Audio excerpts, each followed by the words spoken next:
उसका जीव जीवाधिकार, उसकी अंतिम दो गाथा है 67 68। उसमें आज 67 गाथा पे स्वाध्याय करेंगे। आगे 63 64 65 वो गाथा और 66 चार गाथा में ये सिद्ध किया कि वर्णादि से लेके गुणस्थान पर्यंत के जो कोई भी भाव है, मतलब ज्ञान घन आत्मा के अलावा जितने भी भाव है वह सब पुद्गल है, जीव नहीं है। निश्चय से वो जीव नहीं है, उतना आगे सिद्ध हो चुका है। तो 66 गाथा के बाद में 39 नंबर का कलश है। आपके पास ग्रंथ है, देख सकते हैं। हाँ, मैंने व्हाट्सएप में वहां पे नहीं भेजा है वो पेज, मैं पढ़ रहा हूँ। पेज नंबर है, ग्रंथ में 121 है बराबर। उसमें श्लोकार्थ में पढ़ रहा हूँ। जो चार गाथा का निष्कर्ष क्या निकाला, उसके लिए अमृतचंद्र आचार्य ने एक श्लोक लिखा है।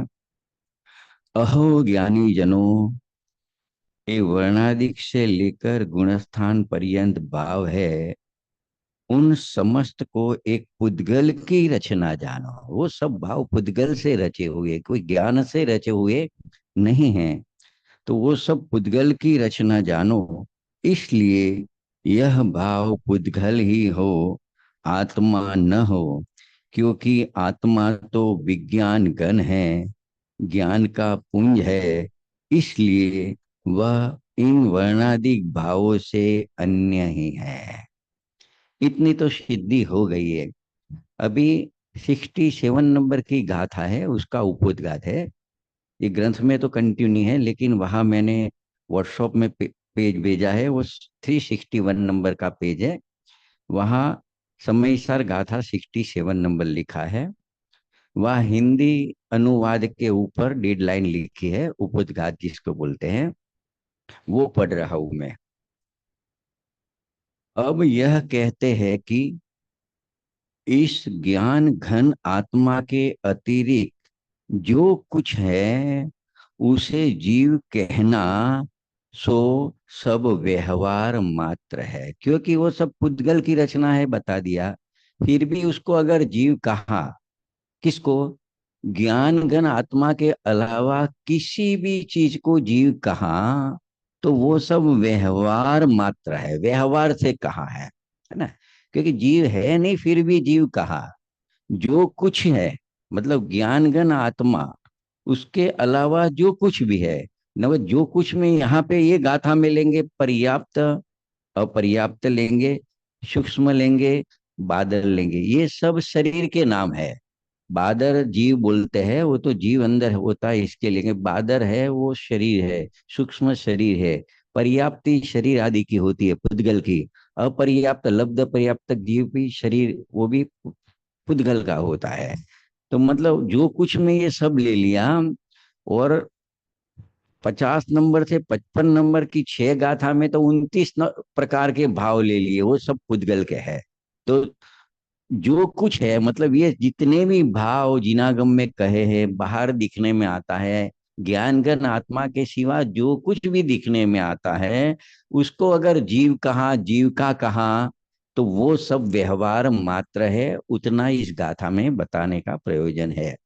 तो अभी गाथा पढ़ रहे हैं अपने हिंदी में। पर्याप्त यन पर्याप्त जो है, सूक्ष्म रुबादर सभी, व्यवहार से कही जीव संज्ञा, देह को शास्त्रन मही। क्या कह रहे हैं गाथार्थ में, देखो। आगे गुरुदेव जी ने बहुत अच्छा विवेचन किया है। अभी ये गाथार्थ पढ़ रहे हैं। जो पर्याप्त, अपर्याप्त, सूक्ष्म और बादर आदि जितनी शरीरों की जीव संज्ञा कही है, वे सब सूत्र में व्यवहार से कही है। मतलब है तो शरीर, लेकिन उसको कहा जीव। जैसे एक इंद्रिय वो है शरीर, दो इंद्रिय वो तो शरीर है दो इंद्रिय का, लेकिन उसको कहा जीव। तो जितनी भी जीव नाम की संज्ञा दी, ये जीव है ऐसा, वो सब व्यवहार मात्र है, ये गाथार्थ में कह दिया। किसी को प्रश्न हुए पर्याप्त क्या होता है, अपर्याप्त होता है क्या है? तो देखो, पर्याप्ति 6 प्रकार की होती है। जब जीव यहाँ से आयु पूर्ण करके दूसरी जगह पे जाता है, तो एक उसकी आहार पर्याप्ति होती है। मतलब आहार वर्गना के परमाणु को ग्रहण करता है। फिर शरीर की पर्याप्ति होती है, इंद्रिय पर्याप्ति होती है, फिर श्वासोश्वास की पर्याप्ति होती है, भाषा पर्याप्ति होती है, और मन पर्याप्ति होती है। 6 प्रकार की पर्याप्ति होती है। तो ये जीव पर्याप्त होते हैं। और जिनकी एक भी पर्याप्ति पूरी नहीं होती, वो अपर्याप्तक है, वो लब्ध पर्याप्तक जीव कहते हैं। तो ये है, बादर है, सूक्ष्म है। बादर जीव 2 इंद्रिय से लेके सब बादर है, एक इंद्रिय में सूक्ष्म है। ऐसे प्रकार के, मतलब कर्णानियोग का विषय है, उसमें नहीं जाते, अपना विषय नहीं है ज्यादा। मतलब वो जो शरीर है उस प्रकार का, 1 इंद्रिय का शरीर, 2 इंद्रिय का शरीर, 3 इंद्रिय का शरीर। जैसे हाथी खड़ा है, तो बोलेंगे तो ये जीव है, थंबा है उसको जीव नहीं बोलेंगे, लेकिन हाथी को जीव बोलेंगे। लेकिन जो हाथी है उसका शरीर है, वो तो अजीब है, पुद्गल है, अंदर है वो जीव है, लेकिन उसको जीव बोला ना। तो इस प्रकार से जो 1 इंद्रिय, 2 इंद्रिय, 3 इंद्रिय आदि जितने भी है, वो तो सब पुद्गल शरीर का नाम है, लेकिन उसको जीव संज्ञा दी, उसको जीव बोला। तो व्यवहार से इतना समझाना है इधर। तो देखो आखिर क्या कहते हैं टीका में। टीका में जाएंगे। बादर सूक्ष्म, एकेंद्रिय, द्विंद्रिय, त्रिइंद्रिय, चतुरिंद्रिय, पंचेंद्रिय, पर्याप्त, अपर्याप्त, इन शरीर की संज्ञाओं को, मतलब वो नाम को सूत्र में जीव संज्ञा रूप से कहा है। शरीर की संज्ञा, शरीर का नाम, लेकिन उसको जीव नाम दे दिया। तो वह पर अभी क्या कहता है, इतना उसको जीव कह दिया, अभी बहुत मार्मिक बात आती है। वह पर की प्रसिद्धि के कारण, मतलब वहां जीव तो बोला, एक इंद्रिय जीव बोला, समझो पंचेंद्रिय जीव बोला, लेकिन पंचेंद्रिय तो शरीर की प्रसिद्धि हुई, उसमें ज्ञान तो आया नहीं। प्रसिद्धि किसकी हुई? शरीर की हुई ना, पुद्गल की हुई ना। ये हाथी जीव बोला, तो कोई ज्ञान गण आत्मा की तो बात आई नहीं। हाथी है, वो भी शरीर है, पंचेंद्रिय, तो वो तो अजीव की प्रसिद्धि हुई। तो पर की प्रसिद्धि करने वाला कौन है? व्यवहार है। कौन है? व्यवहार है। तो यहाँ कहते हैं वह पर की प्रसिद्धि के कारण घी के घड़े की भांति व्यवहार है। जैसे घड़ा तो है मिट्टी का, तो उसमें मूल मटेरियल तो मिट्टी है, लेकिन उसको घी का घड़ा कहा, उसमें घी भरा है, तो क्या कहा? घी का घड़ा। तो वहां प्रसिद्धि घी की हुई, मिट्टी को तो हुई नहीं। मिट्टी की कहाँ प्रसिद्धि हुई? घड़ा है, तो वो तो घी का है, तो घी की प्रसिद्धि हुई। तो मिट्टी के घड़े को घी का घड़ा कहा, तो वो व्यवहार है, तो उसमें पर की प्रसिद्धि है। मूल जो पदार्थ है मिट्टी, उसकी तो उसमें प्रसिद्धि आई नहीं। तो यहाँ ये कहते हैं पर की प्रसिद्धि के कारण घी के घड़े की भांति व्यवहार है। जो व्यवहार अप्रयोजन अर्थ है, अप्रयोजन अर्थ यानी जिसको मिट्टी के घड़े से प्रयोजन है, तो वहां अर्थ यानी पदार्थ, मिट्टी पदार्थ तो आया ही नहीं, घी आया। अप्रयोजन अर्थ, समझ गया ना? अप्रयोजन अर्थ, ये तो दृष्टांत चल रहा है, फिर जीव में उतारेंगे, है ना? तो देखो, अर्थात उसमें प्रयोजनभूत वस्तु नहीं है। मतलब मूल तो आपको घी भरना है, पानी भरना है, कुछ भी भरना है, तो मिट्टी का घड़ा चाहिए, लेकिन घी का घड़ा बोला, उसमें मिट्टी तो मूल पदार्थ तो अंदर आया नहीं। बराबर है। अभी इसी बात को स्पष्ट करते हैं। तो ये घी का घड़ा कहा, उसको समझाते हैं किस प्रकार से व्यवहार है, और उसको घी का घड़ा क्यों कहा, ऐसा समझाते हैं, फिर जीव में लगाएंगे। तो देखो अभी दृष्टांत को लेते हैं। जैसे किसी पुरुष को जन्म से लेकर मात्र घी का घड़ा ही प्रसिद्ध हो, मतलब उसने यही सुना है, घी का घड़ा, घी का घड़ा, घी का घड़ा, घी का घड़ा, जब से उसने सुना देखा तब से घी का घड़ा, घी का घड़ा, वही उसको प्रसिद्ध है, ज्ञात है। उसके अतिरिक्त वह दूसरे घड़े को न जानता हो, मतलब ये घड़ा मिट्टी का होता है ऐसी कुछ बात सुनी नहीं है, उसके कान पे पहले से घी का घड़ा ऐसा ही शब्द पड़ा है। अभी क्या कहता है, अतिरिक्त वह दूसरे घड़े को न जानता हो, उसे समझाने के लिए क्या कहेंगे। उसको समझाना ये है कि जो हम घी का घड़ा बोल रहे हैं, वो घड़ा घी का नहीं है, मिट्टी का है। वो घीमय नहीं है, मिट्टीमय है, ये समझाना है। तो उसको कैसे समझाएंगे। देखो बहुत जो यह घी का घड़ा है सो मिट्टीमय है, घीमय नहीं है। अभी देखो प्रश्न है मेरा, आपके पास ग्रंथ तो है, बराबर है। देखो समझाना क्या है, उसने सुना यही है कि घी का घड़ा। उसको ये समझाना है कि ये जो घी का घड़ा है वह घीमय नहीं है, मिट्टीमय है। तो जब मिट्टीमय घड़ा है ऐसा समझाना है, तो पहले यह घी का घड़ा ऐसा कहा क्यों। प्रश्न समझायो। जो ये घी का घड़ा है वह घीमय नहीं है, मिट्टीमय है। जब वो घीमय नहीं है, मिट्टीमय है, तो घी का घड़ा है ऐसा क्यों कहा। प्रश्न समझा, प्रश्न समझ में आया क्या है ना। तो क्या वो उस प्रकार से समझाना पड़ेगा, क्योंकि जिसको समझाना है, जिसको समझाना है, तो समझाने वाला उसकी भाषा में पहले बोलेगा, प्रयोग करेगा। वो तो ऐसे ही जानता है कि घड़ा घी का है, क्या जानता है।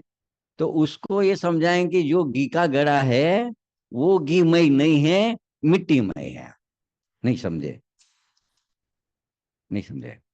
देखो अभी देवेंद्र भाई आपके नजदीक में विजय भाई रहने आए, नए नए, आप पहचानती नहीं हो, बराबर। विजय भाई रहने आए। अभी आपके दिमाग में ये है, ये जयेश भाई है, क्या है, जयेश भाई है, बराबर।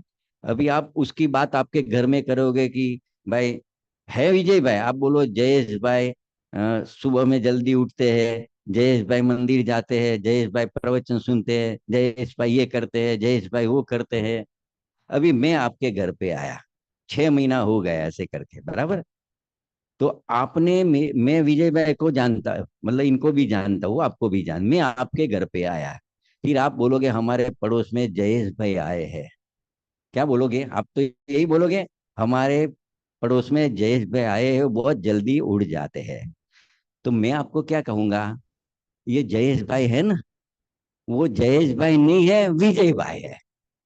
तो मैंने क्या समझाया आपको, ये जयेश भाई नहीं है, जो ये जयेश भाई है ना, वो जयेश भाई नहीं है, विजय भाई है। तो मैंने जयेश भाई है ऐसा क्यों कहा, क्योंकि आपके दिमाग में तो पहले यही है ना कि ये जयेश भाई है। तो इसके लिए मैंने आपकी भाषा में बोला ये जयेश भाई है ना, वो जयेश भाई नहीं है, वो कौन है, विजय भाई है।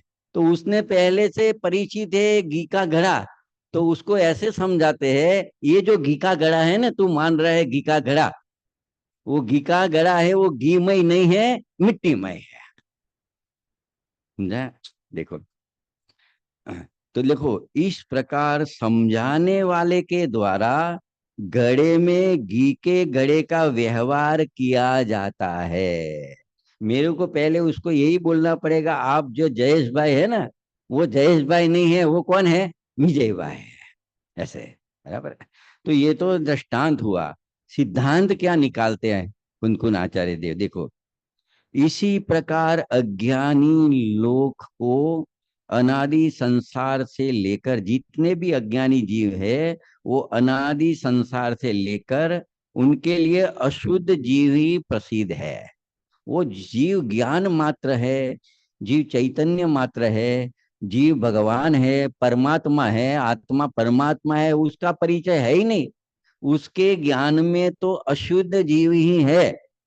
जो जितने भी अज्ञानी है संसारी जीव, उनको तो जीव यानी कैसा, शरीर वाला, जीव यानी कैसा, संयोग वाला, जीव यानी कैसा, राग वाला, रागी द्वेषी क्रोधी मानी, ऐसे अशुद्ध जीव ही उसके ज्ञान में है, बराबर है। हाँ। वह शुद्ध जीव को नहीं जानता, जो यहाँ दृष्टि का विषय शुद्ध आत्मा बता रहे हैं, पूज्य गुरुदेव श्री कह रहे हैं ना कि बदा भगवान छो, तो वो तो जानता ही नहीं कि मैं खुद भगवान हूँ, अंदर द्रव्य दृष्टि से तो मैं भगवान हूँ, ऐसा वो जानता ही नहीं है। वो तो यही जानता है पर्याय से, पर्याय दृष्टि से देखता है कि मैं तो राग वाला हूँ, क्रोध वाला हूँ, मान वाला हूँ, शरीर वाला हूँ, एक इंद्रिय हूँ, दो इंद्रिय हूँ, पंचेंद्रिय हूँ, संगनी हूँ, ऐसा ही वो जानता है। वो सिद्ध शुद्ध जीव को जानता ही नहीं है। तो क्या कहते हैं, तो उसे समझाने के लिए, मतलब उस अज्ञानी को शुद्ध जीव का ज्ञान कराने के लिए, जो यह वर्णादिमान जीव है सो ज्ञानमय है, वर्णादिमान नहीं है। ये जो जयेश भाई है वो जयेश भाई नहीं है, विजय भाई है। ऐसे ये जो अशुद्ध जीव है, वर्णादिमान जीव है, वो वर्णादिमान नहीं है, वो ज्ञानमय है।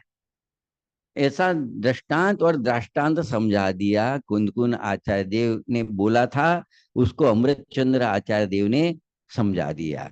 अभी पूज्य गुरुदेव श्री इसमें से क्या माल निकालते हैं, इसमें से प्रयोजनभूत बात क्या निकालते हैं, है ना। इसमें तो अभी कुछ साधना वाली बात ज्यादा आई नहीं कि इसमें अपनी धर्म की साधना कैसे होएगी, है ना। तो वो पूज्य कांजी स्वामी के प्रवचन है, इसमें आएंगे शायद। प्रवचन रत्नाकर भाग 2 में है, हिंदी में। 361 नंबर का पेज है, मतलब 362 पे आएगा, 362 दूसरा पेज है ना। देखो, अगर यहाँ आएगा तो रख दो।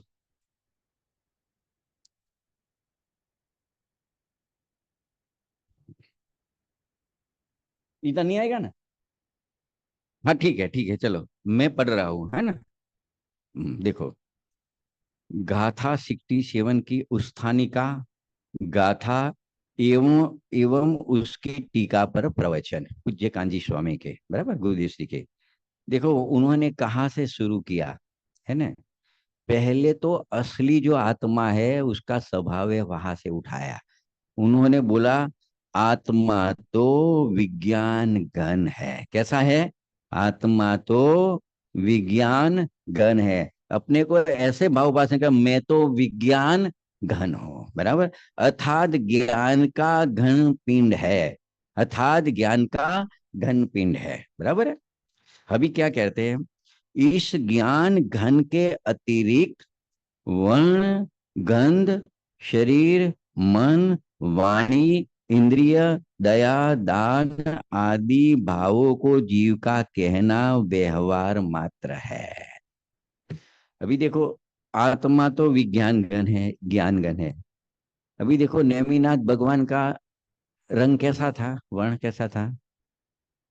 श्याम वर्ण बोला, श्याम वर्ण बोला, बराबर। अच्छा, 24 तीर्थंकर में दो गोरे, दो सावले, बराबर है? दो हरियल, दो लाल, और बाकी 16 सुवर्ण।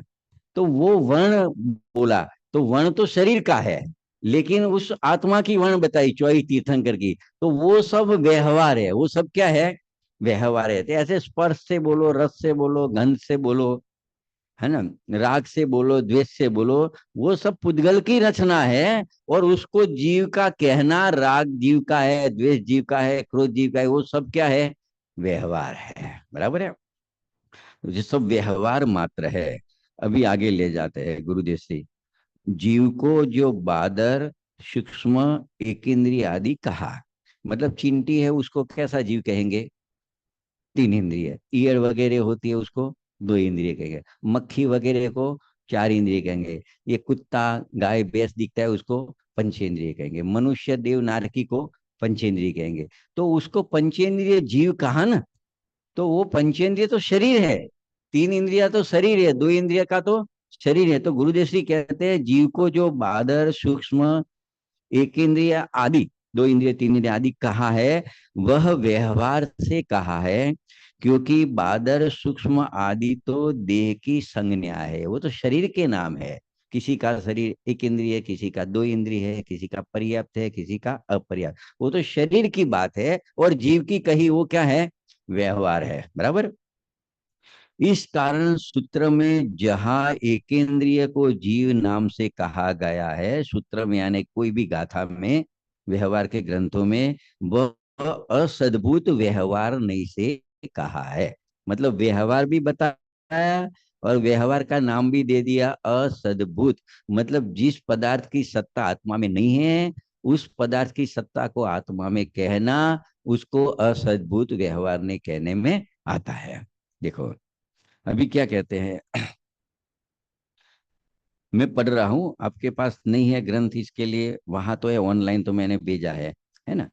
थोड़ा खास जाके वेद ज्ञान की बातें वहां पहुंचना है। देखो, अनादि से अज्ञानी को पर की ही प्रसिद्धि है। अभी देखो गुरुदेव श्री का असली टोन आ जाएगा। पुण्य या राग आत्मा है। राग किसका?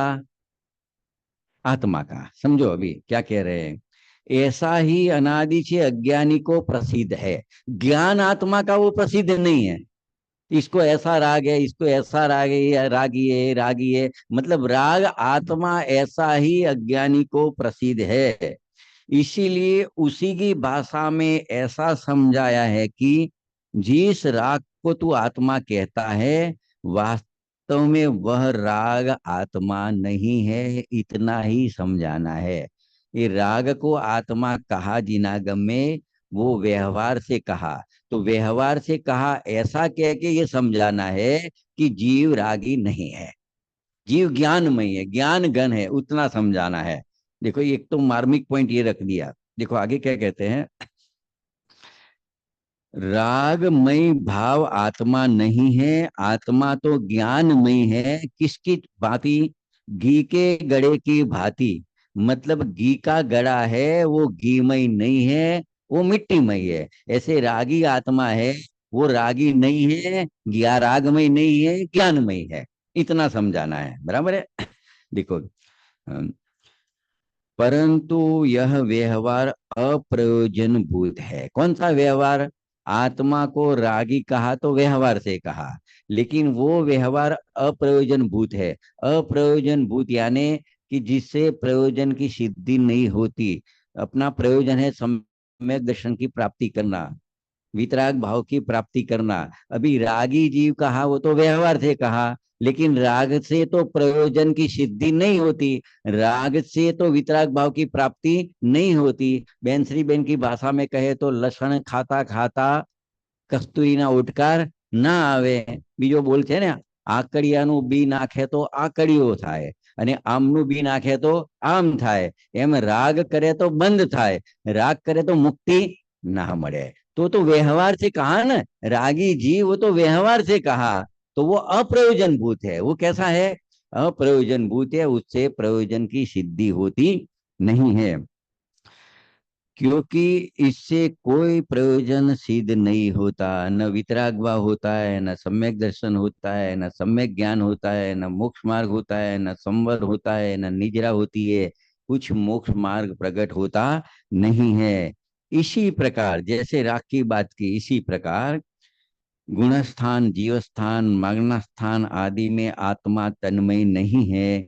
इसलिए उसको जीव का कहना अप्रयोजनार्थ है। अप्रयोजनार्थ, अर्थ, अर्थ यानी पदार्थ, प्रयोजन पदार्थ नहीं है। ये गुणस्थान है, वो प्रयोजन पदार्थ नहीं है। प्रयोजन पदार्थ तो अंदर ज्ञान गण आत्मा है, वो है। मार्गना स्थान है, वो प्रयोजन अर्थ नहीं है, वो प्रयोजन अर्थ नहीं है। प्रयोजन अर्थ तो किसको कहेंगे? जिस अर्थ से, जिस वस्तु से, जिस वस्तु का शरण लेने से सम्यक दर्शन की प्राप्ति होवे, वही वस्तु को प्रयोजन वस्तु कहेंगे। लेकिन गुणस्थान, मागना स्थान, ये तो पर्याय भाव है, वो तो सब पुद्गल की रचना है। तो प्रयोजन अर्थ नहीं है। ये मूल टीका में शब्द पड़ा है, प्रयोजन अर्थ मूल टीका का शब्द है? तो देखो, असत्यार्थ है, क्योंकि इससे कोई प्रयोजन की सिद्धि नहीं होती। देखो अभी कलश टीका राजमल जी पांडे साहब ने लिखी है, जो अमृतचंद्र आचार्य देव के कलश है उसके ऊपर टीका की है। तो 39 नंबर के कलश में कहा है कि कोई आशंका करता है कि कहने में तो ऐसा ही कहा जाता है कि एक इंद्रिय जीव, दो इंद्रिय जीव इत्यादि, बराबर, देव जीव, मनुष्य जीव इत्यादि, रागी जीव, द्वेषी जीव इत्यादि। क्या कहते हैं? कलश की बात है अमृतचंद्र आचार्य देव की, कि कहने में तो ऐसा ही आता है, ये पंचेंद्रिय जीव है, दो इंद्रिय जीव है, तीन इंद्रिय जीव है, कहने में तो ऐसा ही आता है। तो क्या कहते हैं आगे, तो उत्तर उसका, तो ऐसा कहते हैं तो क्यों कहते हैं, अगर वो उससे प्रयोजन भूत नहीं है, प्रयोजन सिद्धि नहीं होती, तो ऐसा क्यों कहा जाता है ये पंचेंद्रिय जीव है, मनुष्य पंचेंद्रिय जीव है, देव पंच, ऐसा क्यों कहा जाता है।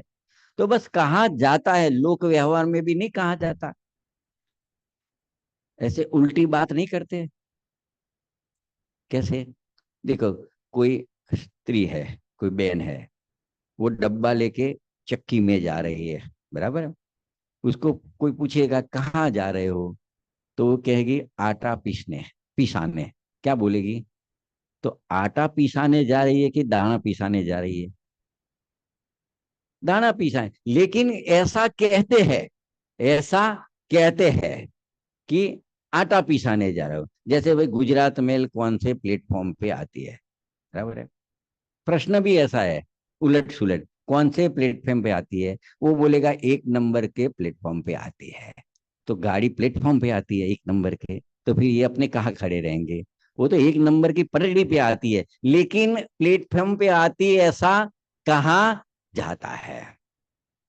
जैसे अनाज आता है तो उसको ऐसे ऐसे साफ करते हैं ना, तो क्या निकाल रहे हो, तो क्या गेहूं वीन रहे हैं, अपने गऊ वीणी ऐसे नहीं क्या, गुजराती में शू करे थे कि गऊ वीणे से, उसमें से गऊ को वीन के बाहर फेंकते हैं कि कंकर वीन के बाहर फेंकते हैं, वो बोलते क्या है, गऊ वीणी यहाँ से, ऐसा कहते हैं। तो बस लोक में भी ऐसा कहते हैं, लग लिखा है ना।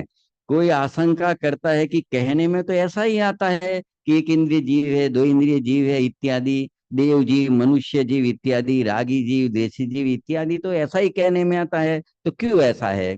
तो उत्तर देते हैं, इस प्रकार है कि कहने में तो व्यवहार से ऐसा ही कहा जाता है। आया इसमें, हाँ देखो, है ना, लास्ट 362 पेज में लास्ट 3 4 लाइन है, कहने में तो व्यवहार से ऐसा ही कहा जाता है। तो बाहर में तो पता चल जाती है, लेकिन यहाँ पे पता नहीं चलती, है ना। किंतु निश्चय से ऐसा कहना वो कैसा है, झूठा है। जैसे आप, आपके मित्र की, विजय बा की गाड़ी लेके मैं गया शॉपिंग करने, नीचे पार्किंग की, वो पार्किंग नहीं था, तो सिक्योरिटी वाला आएगा, ये किसकी गाड़ी है, तो मैं क्या बोलूंगा, मेरी है। तो वो तो व्यवहार से कहीं ना मैं लेके आया हूं, तो लेकिन निश्चय से वो झूठा है। निश्चय से तो किसकी है, निश्चय यानी परमार्थ वाला निश्चय नहीं, लोक व्यवहार का व्यवहार निश्चय, वो तो विजय भाई की है। अपने मेहमान आते हैं तो कहते हैं भाई आपका ही घर है, तो वो तो कहाँ जाता है, लेकिन यथार्थ दृष्टि से देखे जाए तो कैसा है, झूठा है। बस तो व्यवहार से संसार में कहा जाता है कि ये देव जीव है, मनुष्य जीव है, नारकी जीव है, तिरियन जी, ऐसा कहा जाता है, लेकिन परमार्थ से वो कैसा है, झूठा है। इतना यहाँ बताना है, बराबर है। देखो आगे जाएंगे, 363 नंबर में नया फकरा चालू करें, नया पैराग्राफ। देखो, राग देश आदि भाव, देखो अभी क्या बता रहे हैं, है ना, बहुत बैलेंस कर रहे हैं निश्चय व्यवहार का गुरुदेव श्री। राग देश आदि भाव अपने में ही है, इस कारण सत्य है। राग आत्मा में है, वो बात सत्य है, क्योंकि राग शरीर में उत्पन्न नहीं होता, ऐसा कह रहे हैं, बराबर है। परंतु ये रागादि भाव जीव द्रव्य के स्वभाव में नहीं है। दया का राग आया, किसको आया, जीव को आया, ऐसा कहेंगे, जीव को आया, बराबर। तो सत्य है, वो जीव को ही आता है, कोई शरीर को नहीं आता राग, बराबर। लेकिन जीव के मूल स्वभाव है, उसमें राग आता नहीं है। दो बात समझे ना, एक द्रव्य, एक पर्याय, तो दोनों वस्तु है जीव के, द्रव्य पर्याय दोनों है, जीव द्रव्य पर्याय रूप। तो राग ये पर्याय में आता है तो जीव का कहा जाता है, लेकिन स्वभाव में देखे तो राग का प्रवेश नहीं है।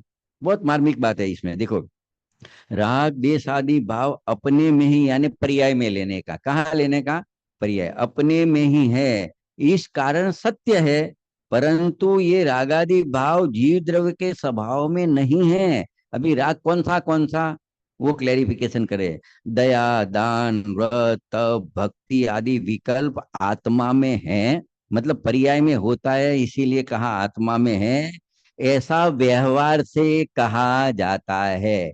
विजय भाई की गाड़ी मैं मांग के लाया हूँ शॉपिंग करने, तो कोई पूछेगा ये गाड़ी किसकी है, तो मैं कहूंगा मेरी है, ऐसा व्यवहार से कहने में आता है। उस प्रकार राग जीव की पर्याय में उत्पन्न होता है, इसके लिए व्यवहार से जीव का है ऐसा कहने में आता है। लेकिन द्रव्य स्वभाव में जाके देखो तो वहां राग का प्रवेश नहीं है। तो जो व्यवहार से कहा था राग जीव का है, वो बात कैसी है? झूठी है। वो बात कैसी हो गई?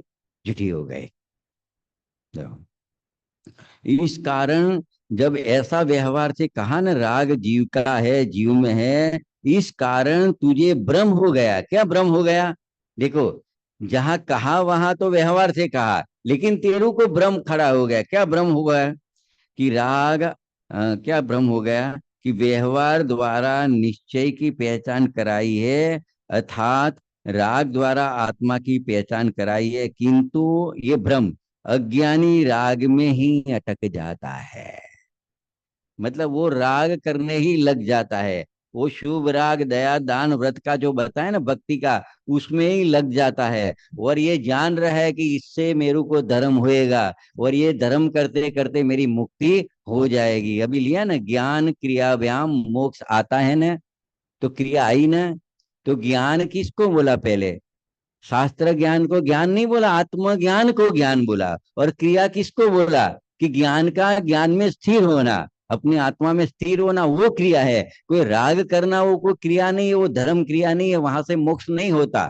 कोई बाहर का ज्ञान करने से और बाहर की शरीर आश्रित क्रिया करने से वो ज्ञान क्रिया ब्रह्म मोक्ष हो गए, ऐसा नहीं है। आत्मा का ज्ञान और आत्मा में एकाग्रता होना वो क्रिया, आत्मा का ज्ञान वो ज्ञान, और आत्मा में एकाग्रता लीनता करना वो क्रिया। ऐसा ज्ञान क्रिया व्यायाम मोक्ष है। अभी पढ़ा ना अपने आधे घंटे पहले।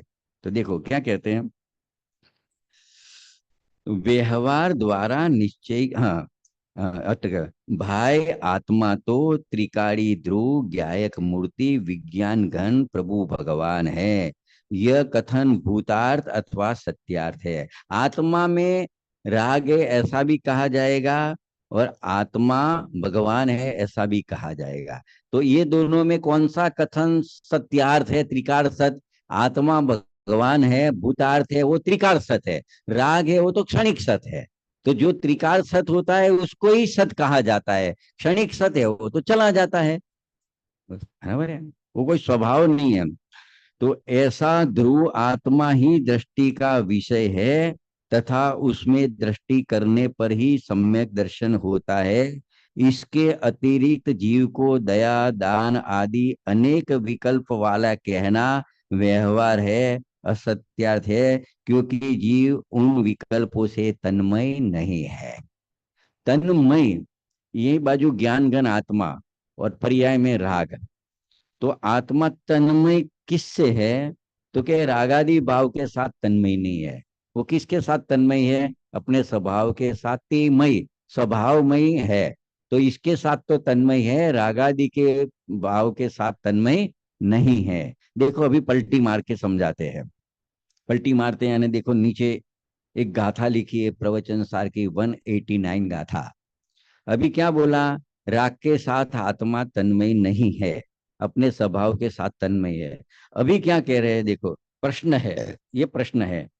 प्रवचन सार की 189 गाथा में तो ऐसा आता है कि निश्चय से, हाँ, निश्चय से आत्मा शुभाशुभ भावों का, यानी शुभ अशुभ राग भावों का, पुण्य पाप के भावों का कर्ता और भोगता है। और आप तो कहते हैं उससे तन्मय नहीं है, उसका कर्ता नहीं है, उसका भोक्ता नहीं है। और प्रवचन सार ये कुन आचार्य देव के प्रवचन सार ग्रंथ के 189 गाथा में तो ऐसा कहा कि आत्मा निश्चय से, कैसे बात है? व्यवहार से नहीं, निश्चय से। यहाँ व्यवहार की बात चलती है, अगर राग है ऐसी बात है। वहां तो निश्चय से आत्मा राग का करता और भोगता है, ऐसा कहा है ने? ये प्रश्न पूछा, बराबर। और दूसरा भी एक रेफरेंस दे रहे हैं, प्रवचन सार गाथा 8 में ऐसा कहा है कि शुभ अशुभ या शुद्ध रूप से परिणत जीव उन्हीं से तन्मय है। मतलब शुभ राग है तो उस टाइम आत्मा शुभ राग में तन्मय, अशुभ राग है तो आत्मा उस टाइम अशुभ राग में तन्मय, शुद्ध भाव है तो आत्मा शुद्ध भाव में तन्मय। तो यहाँ तो ऐसे तन्मय ऐसी बात करती है, और आपको ये 67 नंबर की गाथा में समय सार में तो कहते हो कि उससे तन्मय नहीं है। तो हमको कंफ्यूजन है बड़ा कि हमको क्या समझना, आत्मा ये भाव से राग भाव से तन्मय है कि नहीं है, ऐसा प्रश्न है सीधा। तो देखो क्या उत्तर देते हैं, अपेक्षा समझाते हैं। देखो क्या देते हैं भाई, यहाँ वहां तो यानी प्रवचन सार की बात है ना, जहाँ तन्मय कहा वहां तो पर्याय शुभ राग की अशुभ राग की शुद्ध वितराग भाव की पर्याय ये शुभाशुभ भावों से एक रूप है। मतलब पर्याय में जो शुभ भाव हुए अशुभ भाव हुए कि शुद्ध भाव है, उससे पर्याय एक में है, स्वभाव नहीं, कौन पर्याय। तो तन्मय है वो बात पर्याय को ध्यान में रख के कहा है, द्रव्य को ध्यान में रख के नहीं कहा है। कहा ना शुभ समय पे शुभ, अशुभ समय अशुभ, और शुद्ध समय पे शुद्ध। तो वो तो पर्याय में सब भाव होते हैं, तो पर्याय से तन्मय है। देखो आगे क्या कहते हैं, वहां तो पर्याय शुभ अशुभ भावों से एक रूप है, मात्र इतना बताना है कि पर्याय में इस प्रकार के उस समय भाव है, उतना ही बताना है। इसलिए त्रिकाली द्रव्य शुभाशुभ भावों से तन्मय नहीं है। तो तन्मय है कि नहीं है विजय भाई, आत्मा शुभाशुभ भाव से तन्मय है कि नहीं है? प्रवचन सार सच्चा कि समय सार सच्चा, चलो। है तो पर्याय में है ना वो शुभाशुभ भाव, तो पर्याय के साथ तन्मय है, तो वहां पर्याय से बात करो तो तन्मय है। और यहाँ द्रव्य स्वभाव की बात चलती है, द्रव्य स्वभाव से बात करो तो तन्मय नहीं है। यही तो शादवाद है जिनागम का। देखो प्रवचन सार के उस प्रकरण में वर्तमान पर्याय के बराबर ही वस्तु की स्थिति सिद्ध की है। बराबर है, समझो ये सफेद कपड़ा है, अभी समझो कि मैला हो गया, तो मैला कपड़ा बोलेंगे, काला कपड़ा बोलेंगे, तो काला है कि नहीं है। लेकिन कपड़ा रूई का बना है तो कैसा है, सफेद है, तो सफेद है कि काला है? कि ऊपर जो मैल है ऊपर ऊपर उससे बोलेंगे तो काला है, और मुंह जो रुई की बनी है वहां से बोलेंगे तो कैसा है, सफेद है। ऐसे आत्मा राग से तन्मय है कि तन्मय नहीं है? तो क्या पर्याय से देखेंगे, पर्याय की सिद्धि करेंगे तो राग है, तो राग से तन्मय है, और द्रव्य स्वभाव की सिद्धि करेंगे तो द्रव्य स्वभाव में राग होता ही नहीं कभी, तो वो तन्मय नहीं है। ये तो भाई अध्यात्म ग्रंथ है, बहुत सूक्ष्म बातें चलेगी। यहाँ एक था चकान, एक थी चकी, एक लाया चोखा का दाना ने, एक लाया दाल का दाना ने, फिर खिचड़ी बनाई और फिर खा ली, पेट भर गया। ऐसी बात नहीं आएगी यहाँ तो, है ना। देखो क्या कहते हैं, प्रवचन सार के उस प्रकरण में वर्तमान पर्याय के बराबर ही वस्तु की स्थिति सिद्धि, जो पर्याय में है वैसी वस्तु है वो बताना है। बराबर है। और यहाँ तो यानी समय सार में अकेले त्रिकाली द्रव्य की सिद्धि करनी है। त्रिकाली आत्म द्रव्य तो शुद्ध विज्ञान घन भगवान ही है। जब निगोज में वहां भी वो ज्ञान गण है, अभी भी ज्ञान गण है, जहां भी होगा वहां ज्ञान गण ही है। वह कभी शुभाशुभ भाव रूप हुआ ही नहीं है। कौन, पर्याय की बात नहीं रही है, द्रव्य स्वभाव की बात हो रही है। देखो समय सार का दूसरा रेफरेंस भी दिया, वहां दो रेफरेंस दिए थे ना, 189 गाथा और 8 नंबर की गाथा। तो यहाँ पे ये चल रही है 67 नंबर की गाथा और 6 नंबर की गाथा का रेफरेंस दे रहे हैं। समय सार की 6वीं गाथा में भी आता है कि ज्ञायक स्वभावी भगवान आत्मा यानी अपना स्वभाव कभी भी शुभाशुभ भाव रूप नहीं होता। तो फिर शुभाशुभ भाव रूप होता है ऐसा कहा न प्रवचन सार में, वो व्यवहार से कहा है या पर्याय से कहा, कहाँ से, पर्याय तरफ से कथन है या तो व्यवहार से कथन है। बराबर हो गया खुलासा, बिल्कुल। देखो अभी बहुत अगत्य की लाइन आती है, यदि भगवान आत्मा यानी अपना स्वभाव शुभाशुभ भाव के स्वभाव रूप से परिणमित हो जाए तो वह जड़ अचेतन हो जाए। आत्मा शुभाशुभ भाव रूप परिणमित हो जावे तो शुभाशुभ भाव को यहाँ पुद्गल से रचित कहा, जड़ कहा, तो आत्मा जड़ बन जावे। लेकिन ऐसा कभी होता नहीं है। देखो आपके पास 5 लीटर का बर्तन है, 3 लीटर दूध है, कितना? 3 लीटर दूध है, 2 लीटर आपने पानी डाला, तो टोटल कितना लीटर हो गया दूध? तो ये है, भराई जाए कि ना भराई जाए? तो कितना लीटर થઈ ગયું टोटल? કેટલા लीटर થઈ ગયું? समझा प्रश्न? समझा मारो? 5 लीटर का बर्तन है, 3 लीटर दूध भरा है, 2 लीटर पानी डाला, तो बर्तन भर गया। कुल कितना लीटर हो गया? 5 लीटर दूध। नहीं, क्यों? देखो, पहले 3 लीटर पानी है या दूध ही है, और 2 लीटर दूध डाला, तो दूध कितना हो गया? तो दूध में दूध तो मिल सकता है, दूध में लेकिन 3 लीटर दूध में पानी डालो तो दूध कितना लीटर हो जाएगा? दूध तो 3 लीटर ही रहेगा। दूध दूध रहता है, पानी पानी रहता है। ऐसे पर्याय में शुभाशुभ भाव आए तो द्रव्य स्वभाव ऐसा हो जावे तो वो ये शुभाशुभ भाव को जड़ अचेतन कहा, तो वो जड़ अचेतन हो जावे, वो दूध का पानी हो जावे। लेकिन ऐसा कभी होता नहीं है, दूध दूध रहता है, पानी पानी रहता है। तो पर्याय में रागादि भाव आते हैं, लेकिन वो जड़ है, लेकिन द्रव्य स्वभाव कभी जड़ रूप होता नहीं है। जड़ जड़ रहता है, चेतन चेतन रहता है। तो राग आ जावे तो अपने रागी हो जावे कि नहीं हो जावे?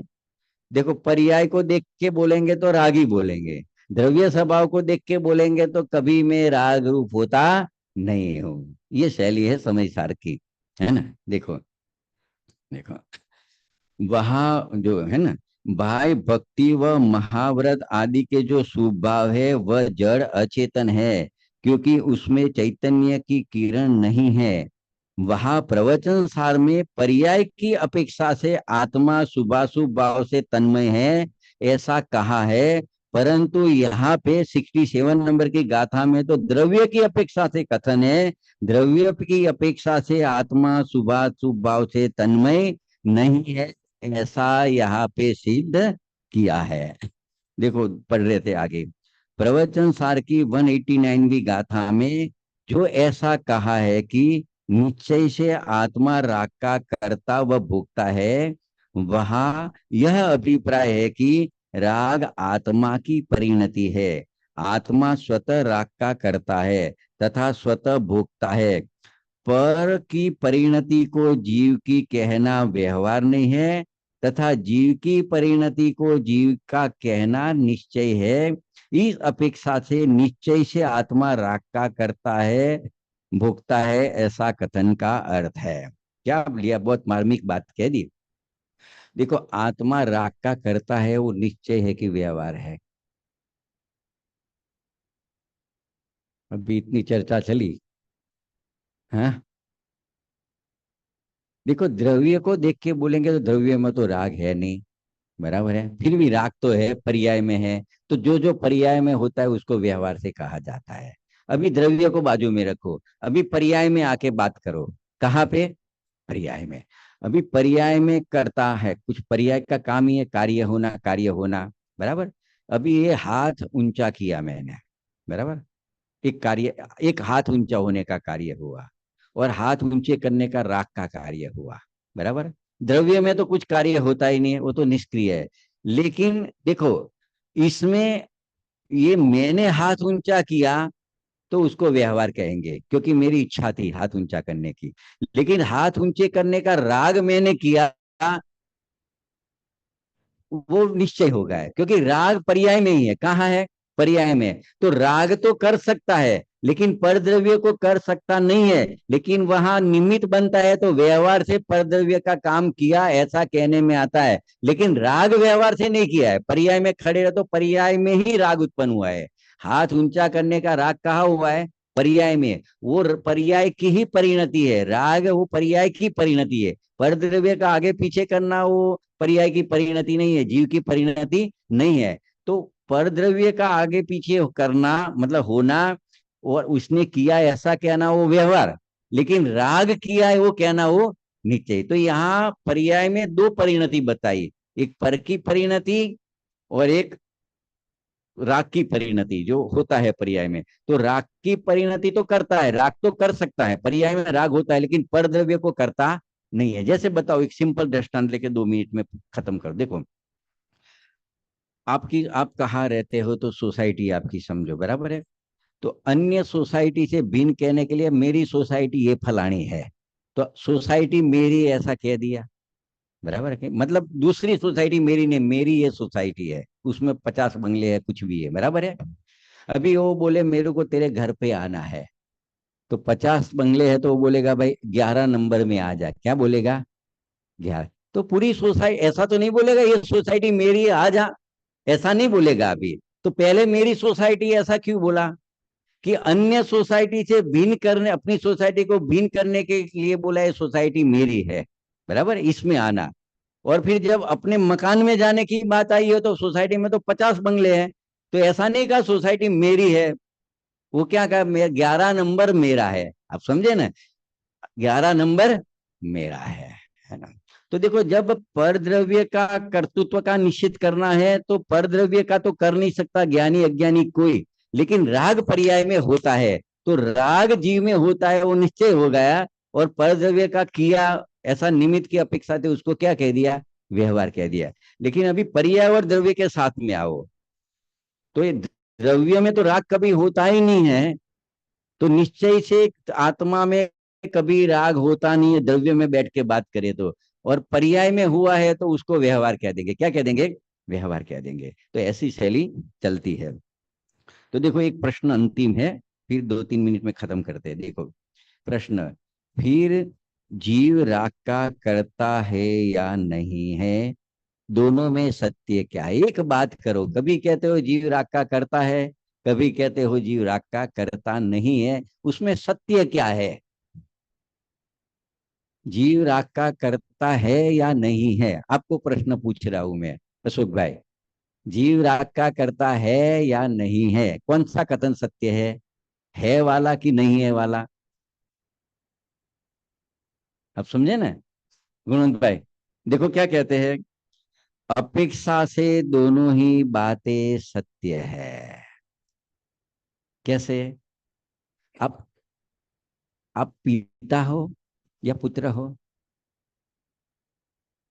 हाँ। पिता है तो पुत्र कैसे हो गया? पुत्र तो, अरे भाई अपेक्षा से देखो, अपेक्षा से देखो तो दोनों सही है, दोनों सही है ना। ये दिक्री है कि बहू है? अरे पियर तरफ की देखो तो दिक्री है, और ससुर सासरी तरफ से देखो तो बहू है, अपेक्षा से दोनों बात सही है ना। तो ये ऐसा कहते हैं, देखो, अपेक्षा से दोनों ही बातें सत्य है। अभी देखो, एक अपेक्षा में प्रवचन सार लिया, बराबर। प्रवचन सार के ज्ञेय तत्व प्रज्ञापन में वस्तु यानी आत्मा सिद्ध करना हो, तो पर्याय की सिद्धि करते हैं। किसकी सिद्धि करते हैं? पर्याय की। पर्याय में जो भाव होते हैं उसको आत्मा को कह देते हैं।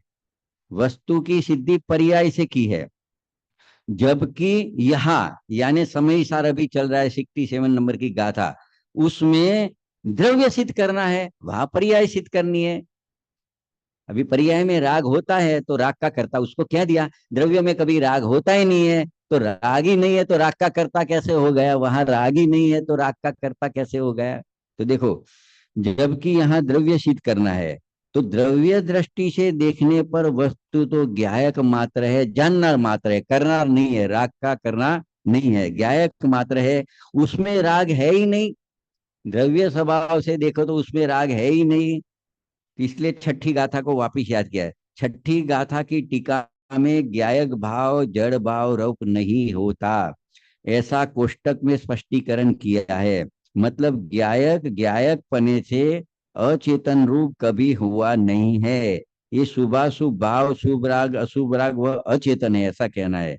यदि ज्ञायक स्वभावी आत्मा शुभाशुभ भाव रूप परिणमे, तो वह अचेतन हो जाए।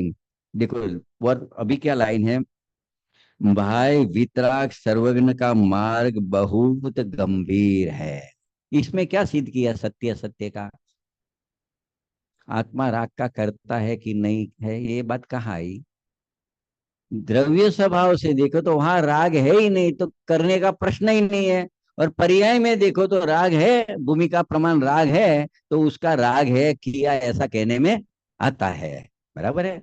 तो देखो यहाँ क्या लिखा, भाव वितराग सर्वज्ञ का मार्ग बहुत गंभीर है। तो गंभीर है तो अभी नहीं समझने का ऐसा।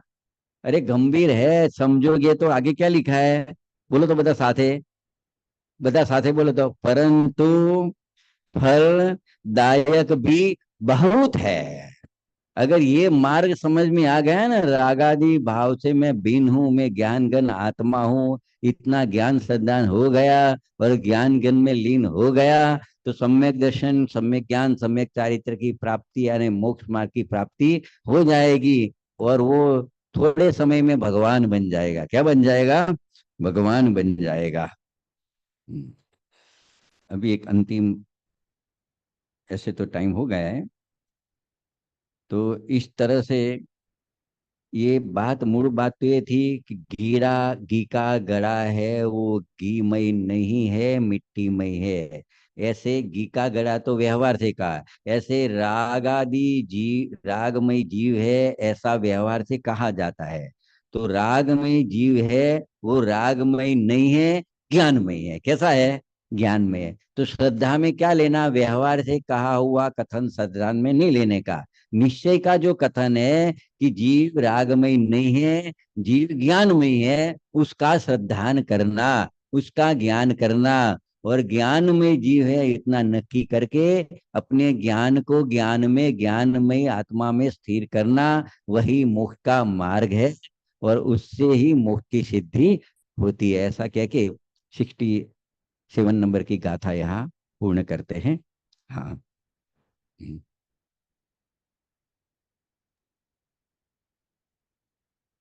बहुत बहुत धन्यवाद पंडित जी आपका। किसी के प्रश्न है तो ले सकते हैं।